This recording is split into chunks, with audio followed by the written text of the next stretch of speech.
Wow দর্শক দেখেন আমরা কতটা উপরে আছি, কিভাবে পাহাড় বেয়ে নামতেছে। আমরা যে পাহাড়ের কত উঁচুতে হাঁটতেছি, চারদিকে এখানে কিন্তু উপজাতিদের বসবাস, সাঁওতাল, গারো, মারমা। মন দেশ কোথাও খুঁজে পাবে না কো তুমি, সকল দেশের রানী সেদে আমার জন্মভূমি। সরিষা ফুলের বড়া খাবেন? পাহাড়ের চূড়ায় অবস্থিত প্রাকৃতিক সৌন্দর্যের অপরূপ লীলাভূমি আমাদের বাংলাদেশের অন্যতম অবকাশ কেন্দ্র পিকনিক স্পট গজনি। গারো পাহাড়ের পাদদেশে প্রাকৃতিক সৌন্দর্যের এই লীলাভূমি খনিজ ও বনজ সম্পদে ভরপুর। সম্ভাবনাময় পর্যটন কেন্দ্রের চারপাশে রয়েছে উঁচু নিচু পাহাড়, শাল, গোজারি বনসহ বিভিন্ন প্রজাতির গাছপালা, ঝর্ণাসহ প্রাকৃতিক অপরূপ সৌন্দর্য। পাহাড়ের বুক জুড়ে তৈরি সুদীর্ঘ ওয়াকওয়ে, পায়ে হেঁটে পাহাড়ের স্পর্শ নিয়ে লেকের পাড় ধরে হেঁটে যাওয়া যায় এক পাহাড় থেকে অন্য পাহাড়ে। This is natural beauty of Bangladesh. Wow, দেখতে পাচ্ছেন আমার পিছনে একটি সুবিশাল পাহাড়, বিশাল পাহাড়। আমরাও নিজে একটি পাহাড়ের চূড়ায় আছি এবং পাহাড়ের চূড়া থেকে আরেকটি পাহাড় দেখছি। This is natural beauty of Bangladesh. আপনারা যদি প্রাকৃতিক সৌন্দর্য উপভোগ করতে চান তাহলে অবশ্যই অবশ্যই বাংলাদেশ এর এই গজনিতে অবশ্যই একবার আসবেন। দেখেন এগুলো কিন্তু ঝর্ণার পানি বেয়ে আসা। আমরা হাঁটতে হাঁটতে খুব আমরা হাঁটতে হাঁটতে পাহাড়ের পাড় দিয়ে হাঁটতে হাঁটতে একটুটা ক্লান্ত বোধ করায় আমরা। এটা কি ঝর্ণার পানি ভাই? ভাই ঝর্ণার পানি একেবারে প্রচুর ঠান্ডা, প্রচুর ঠান্ডা না? হ্যাঁ, আইস। তো দেখতে পাচ্ছেন এই যে পাহাড় বেয়ে এগুলা পানি চলে আসছে এবং ওই যে পাহাড়, আমরা নিজে একটা পাহাড়ের মধ্যে আছি এবং যাচ্ছি আরেকটি পাহাড়ে উঠতে। বিশাল পাহাড় দেখেন। আপনাদের আরো জানিয়ে রাখি, পাহাড়ের চূড়ায় অবস্থিত এই পিকনিক স্পটটির গন্তব্যে যেতে হলে আপনাকে 15 থেকে 18 কিলোমিটার যানবাহন যোগে পাহাড়ি রাস্তা অতিক্রম করতে হবে। অর্থাৎ এই এলাকা যেখান থেকে পাহাড় শুরু, সেখান থেকে শুরু করে পাহাড়ের চূড়ায় যেতে হলে যে কোনো যানবাহন করে আপনাকে 15 থেকে 18 কিলোমিটার পথ যেতে হবে। অবশ্যই এই দীর্ঘ পথ যেতে পথিমধ্যে আপনারা বিভিন্ন বাজার, বস্তি, গারোদের বসবাস, বিভিন্ন এলাকা থেমে থেমে দেখতে পারবেন। সবশেষে দীর্ঘ পথ পাড়ি দিয়ে পৌঁছাবেন এই গজনি। আমরা বিভিন্ন পিকনিক স্পট দেখেছি কিন্তু এরকম জায়গা আমরা দেখি নাই যেটা পাহাড়ের চূড়ায় অবস্থিত। একদম সম্পূর্ণটা জমে, যেখানে শুধু পাথর। হ্যাঁ, শুধু পাথর। দেখেন ঝর্ণার পানি দিয়ে আমার পাহাড়ি ভাইগুলা এখানে চাষ করতে দেখেন বিশাল। দর্শক আসসালামু আলাইকুম। আমরা এখন যে জায়গায় রয়েছি সেটি হচ্ছে গজনি। আপনি বিভিন্ন জায়গায় পিকনিক স্পটে গিয়েছেন কিন্তু যদি এই জায়গায় না আসেন তাহলে বুঝতে পারবেন না যে কোন জায়গা এটা। আসলে আমরা যে জায়গায় অবস্থান করছি এটি হচ্ছে পাহাড়ের উপরে, মানে একটা মূল পাহাড়। আমরা যে কত ফিট উপরে আছি আমরা নিজে জানি না। চারিদিকে পাহাড় এবং বিভিন্ন উপজাতিদের বসবাস আছে। একটা পিকনিক স্পট, প্রাকৃতিক সৌন্দর্যে ভরপুর এই শেরপুর জেলার এই গজনি অবশ্যই একবার আসবেন, কারণ এটা এমন একটি স্পট। এটা দেখেন সব দিকে ভিড়, অনেকজন মানুষ, অনেকে আছে, দেখেন অনেকে আছে। তো এই জায়গা হচ্ছে আপনি প্রাকৃতিক ফিল পাবেন। পাহাড়ের উপরে বানানো এটা। আমরা যে কত উপরে পাহাড়ে আছি এবং পাহাড় থেকে নিচে নামছি। আপনারা বিভিন্ন জায়গায় গিয়েছেন একটু মন ফ্রেশ করার জন্য, তবে যদি এই জায়গায় না আসেন তাহলে আপনি বুঝতে পারবেন না যে প্রাকৃতিক সৌন্দর্যটা কি। ওয়াও, পাহাড়ের চূড়ায় অবস্থিত এই গজনি স্পটে, এটি শেরপুর জেলার ঝিনাইগাতি উপজেলার গারো পাহাড়ের কাংসা ইউনিয়নে গজনি এলাকা গড়ে তোলা হয়। এই অসাধারণ বিনোদন স্পটটি ভারতের মেঘালয় ঘেঁষা শেরপুরের গজনি অবকাশ কেন্দ্র প্রাকৃতিক সৌন্দর্যের অপরূপ লীলাভূমি। পর্যটন কেন্দ্রটি খুব সহজে আকৃষ্ট করে পর্যটকদের। শাল, গোজারি, সেগুন, ছোট বড় মাঝারি টিলা, পাহাড় থেকে বয়ে আসা ঝিরি, লতাপাতার বিন্যাস প্রকৃতি প্রেমীদের নিশ্চিত দলা দিয়ে যায়। এখানে শীতে প্রচুর লোক আসেন ঘুরতে।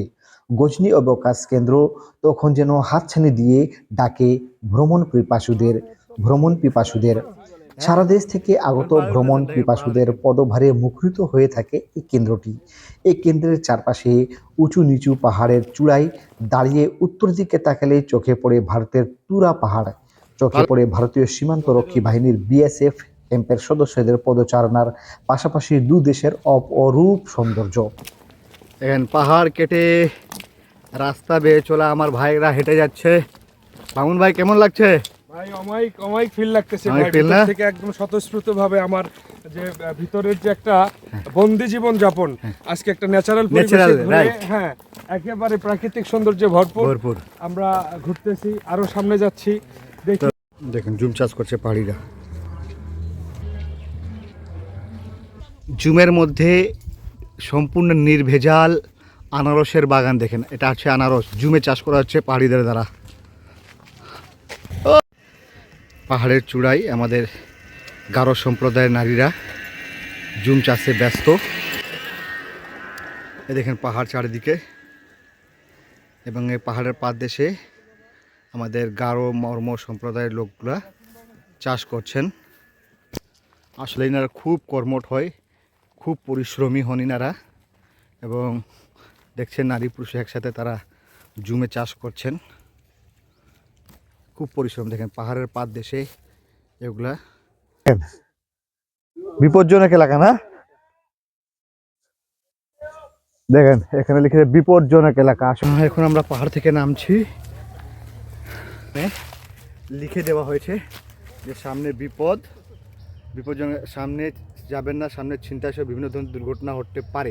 একটা কথা অবশ্যই স্মরণে রাখবেন, এগুলো পাহাড়ে কিন্তু যদি গ্রুপ হিসাবে না হন তাহলে উঠবেন না, কারণ এখানে ট্যুরিস্ট পুলিশরা কিন্তু পাহাড়গুলোতে উঠতে বারণ করছে, কারণ প্রায়শই এখানে ছিনতাইয়ের ঘটনা ঘটে। যারা এখানকার স্থানীয় উপজাতিরা রয়েছেন তারা কিন্তু এখানে ছিনতাইয়ের ঘটনা ঘটে। তাহলে আপনারা যদি 10-20 জন থাকেন বা একটা গ্রুপ থাকে, কেবল তখনই এই পাহাড়ে উঠবেন, নাহলে উঠার দরকার নেই। তো এরকম হয়, এটা প্রায় ঘটে থাকে এখানে। এজন্য যদি আপনারা গ্রুপ হিসাবে থাকেন, কেবল তখনই উঠবেন পাহাড়ে, নাহলে উঠার কোনো দরকার নেই। ভ্রমণ আনন্দময় করতে 1993 সালে প্রায় 270 বিঘা এলাকা জুড়ে গজনী অবকাশ কেন্দ্র হিসাবে ঘোষণা করা হয়। সৌন্দর্যমণ্ডিত এই গারো পাহাড়ে একবার এলে মন আর ফিরে যেতে চায় না। প্রাকৃতিক সৌন্দর্যের পাশাপাশি এখানে বাড়তি যোগ হয়েছে নানা ধরনের কৃত্রিম ভাস্কর্য। প্রাকৃতিক এই আমোদ সৌন্দর্যের আকর্ষণ অগ্রাহ্য করা সত্যি কঠিন। এই অবকাশ কেন্দ্রের চারপাশে রয়েছে আদিবাসী পল্লী। এই পল্লীর বেশিরভাগ ঘরগুলো মাটির তৈরি। তো এই পাহাড়ের চূড়ায় এই অবকাশ কেন্দ্র অর্থাৎ পিকনিক স্পট গজনীতে কিভাবে যাবেন? যেহেতু আমরা গিয়েছিলাম রৌমারি, সেখান থেকে আমরা অটো রিক্সা কন্ট্যাক্ট করে গিয়েছিলাম গজনী স্পটে।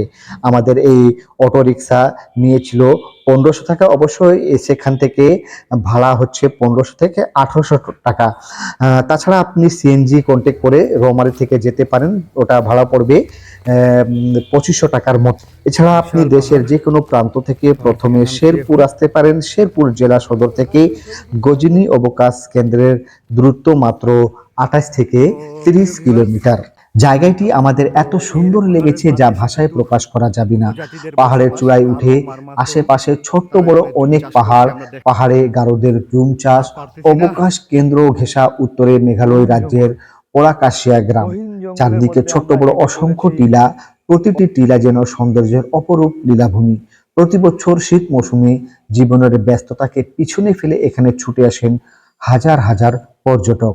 আপনাদের আগে জানিয়ে রাখি, এখানে পাহাড়ি এলাকা হওয়ায় এখানে থাকার তেমন কোনো ব্যবস্থা নেই। আবার কয়েকটি পাহাড়ে আছে যেখানে গভীরে গেলে আপনি ছিনতাইয়ের শিকারও হতে পারেন। তাই আপনারা যদি এখানে থাকতে চান তাহলে অবশ্যই আপনাকে এই গজনী পিকনিক স্পট থেকে 30 কিলোমিটার দূরে অর্থাৎ শেরপুর জেলায় গিয়ে সেখানে কয়েকটি হোটেল পাবেন, সেখানে থাকতে পারেন। আরো কি কি পাওয়া যায় সেই উদ্দেশ্যে তো দর্শক, আপনারা দেখতে পাচ্ছেন একটি রাস্তা। এটা রাস্তা না, এটা আসলে পাহাড়ের কত উপরে যে আমরা আসি তা আমরা নিজেও জানি না। দেখেন চারদিকে পাহাড় আর পাহাড়। দেখেন এই পাহাড়ে একটা চূড়ায় আমরা অবস্থান করছি, ঠিক তেমনি একটি পাহাড়ে আমরা অবস্থান করছি। রহিম, তুমি এখন কোথায় আছো? অবকাশ কেন্দ্রে। আচ্ছা, তো পাহাড়ের চূড়ায় অবস্থিত এই গজনী বিনোদন অবকাশ কেন্দ্রটি অর্থাৎ পিকনিক স্পটটি এখানে পরন্তু বিকেলে ছোট ছোট নৌকায় করে ঘোরার জন্য আছে বিশাল লেক। লেকের উপর দিয়ে তৈরি করা হয়েছে সেলফি ব্রিজ। সেলফি ব্রিজের এক প্রান্তে আছে লাভ সেলফি জোন। লেকের বুকে নৌকায় বেড়ানোর জন্য আছে বোট গার্ডেন। রয়েছে মুক্ত মঞ্চ, যেখানে গান, আড্ডা, আবৃত্তি, নৃত্য পরিবেশন করা হয়। আবার মুক্ত মঞ্চ থেকে প্রায় 30 ফিট নিচে খোলা মাঠে নেমে আসার জন্য আছে পদ্ম ব্রিজ। সেই মাঠে রান্না বান্না, খেলাধুলা করার জন্য আছে সুব্যবস্থা। আছে গারো মা ভিলেজ। এখানে মাশরুম ছাতার নিচে বসে বা পাখি বেঞ্চে বসে পাহাড়ের ঢালে আদিবাসীদের জীবনযাত্রা, দিগন্ত জোড়া ফসলের ক্ষেত আর পাহাড়ি জনপদের ভিন্ন জীবন মান উপভোগ করা যাবে খুব সহজে। এটা সর্ষে ফুলের বড়া কেমন লাগে? না খাই দেখেন এখন আবার খাইলে আবার মুহি আলাদা আনগর মুহি আচ্ছা আচ্ছা, দেখেন 5 টাকা। প্রিয় দর্শক, আপনারা এর পিছনে দেখতে পাচ্ছেন বিশাল পাহাড়। পাহাড়ের চূড়ায় পিকনিক স্পট গজনি, এবং সেই পাহাড়ের পাদ দেশে আমার এক কাকি কি বিক্রি করছেন, এটা সরষা ফুলের বড়া। দেখেন সরষা ফুলের বড়া বিক্রি করছেন। কেমন লাগে স্বাদ? এটা কি আপনার নাম কি? বাবা আনগর বেড়ির নাম কি? হ্যাঁ, আনগর বেড়ির নাম কি? না বলেন, নাম বলেন। নাম বলেন, সমস্যা নাই। আমার নাম নাই গো বাবা, আমার নাম নাই। নাম কি? কুকি। বাহ, সুন্দর নাম, অনেক সুস্বাদু ভাই, অনেক সুস্বাদু না? অনেক সুস্বাদু। সরষা ফুলের বড়া। সরিষা ফুলের বড়া এটা। আচ্ছা, এটা কি ওটা সমস্যা সিঙ্গারা কি দিয়ে? আমি তো আলু ভাজি। আলু ভাজি বড়াই খাও, ভালো লাগলো। দেখেন পাহাড় থেকে মানুষজন নামছে।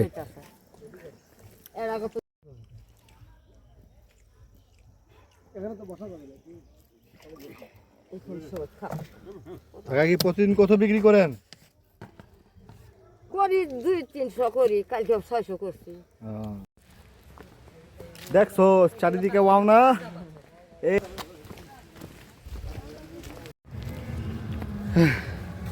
দর্শক, একটা বড় পাহাড় থেকে নেমে আমরা আবার আরেকটি পাহাড়ের চূড়ায় আসলাম, যেখানে পিকনিক স্পট করা হয়েছে। আপনারা দেখতে পাচ্ছেন দূর দূরান্ত থেকে মানুষজন এখানে আসেন। কোন জায়গায় অবস্থান করছেন বলুন তো? এখন আছি শেরপুরের গজনী। আচ্ছা, জমি থেকে সমতল ভূমি থেকে কত ফিট উপরে আছেন? সঠিক তথ্য বলতে পারবো না, তো আমার যেটা ধারণা আমরা প্রায় 400 ফিট উপরে আছি, 400 ফিট। বা তার বেশিও হতে পারে। মানে আসল কথা হচ্ছে এই যে স্পটটি দেখতে পাচ্ছেন গজনি, একটি পাহাড়ের চূড়ায় অবস্থিত, এবং দেখতে পাচ্ছেন এগুলো সব পাহাড়ের অনেক উপরে, অনেক উপরে। চারিদিকে পাহাড় এবং আদিবাসীদের বসবাসে। দেখেন এখানে একটা ঝুলন্ত সেতু দেখতে পাচ্ছেন। দেখেন চারদিকে পাহাড় আর পাহাড়, এবং দিন বাড়ার সাথে সাথে অনেকেই আসছেন এখানে। দেখেন পাহাড়, পাহাড়ের মাঝে ঝুলন্ত সেতু।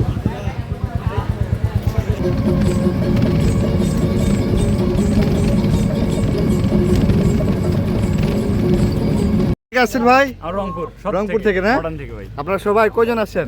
আমরা আসছি 19 জন। 19 জন না? মানে এটি হচ্ছে শেরপুর জেলার গজনি, যেটি পাহাড়ের চূড়ায় অবস্থিত। যারা বিভিন্ন অবকাশ কেন্দ্রে অবকাশ যাপনের জন্য যান, তাদের জন্য একটি বেস্ট জায়গা। যারা বিশেষ করে যারা প্রাকৃতিক সৌন্দর্য পছন্দ করেন। দেখেন আমার পিছনে দেখেন পাহাড় আর পাহাড়, এবং আমরা যে কত উপরে অবস্থান করছি আমরা নিজেও জানি না।